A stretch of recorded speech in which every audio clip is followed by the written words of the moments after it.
Assalamualaikum, saya Hana. Saya nak berkongsikan pengalaman saya menggunakan kapsul sarang semut. Saya mula mengalami masalah thyroid selepas melahirkan anak pertama. Kira-kira 5 tahun yang lepas. Thyroid saya bengkak, saya selalu berdebar sesak nafas.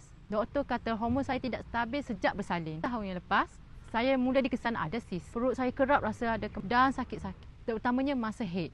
Keadaan ini menyebabkan saya sukar menguruskan urusan keluarga. Saya selalu rasa letih, tidak bertenaga. Suami pun risau tengok keadaan saya. Saya cuba kapsul sarang semut ni selepas saya tengok di Facebook dan saya buat COD sampai ke tangga rumah.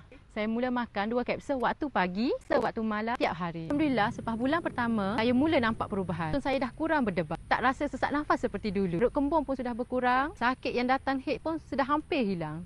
Saya mula rasa lebih bertenaga dan tak cepat penat lagi. Saya perasan perubahan saya ini. Saya yakin teruskan amal kapsul ni. Selepas 2 bulan, doktor kata sis saya mengecil dan thyroid saya mula stabil. Haid saya dah mula kembali teratur, badan saya lebih ringan. Lepas 3 bulan, saya dah tak rasa sakit perut langsung. Dah dapat kembali fokus kepada keluarga. Suami dan anak nampak gembira sangat. Saya sangat bersyukur dengan perubahan ni. Kalau anda ada masalah thyroid atau sis macam saya sarankan guna kapsul sarang semut ini. Kapsul sarang semut ni ada sprina tau. Jangan tunggu sampai masalah jadi teruk. Ya sekarang. InsyaAllah dengan izin Allah. Produk ini akan membantu kesihatan anda lebih pulih. Terima kasih kapsul sarang semut kerana membantu kesihatan saya. Kini boleh kembali fokus keluarga dan kerja saya. Syukur amat-amat. Baik sarang semut.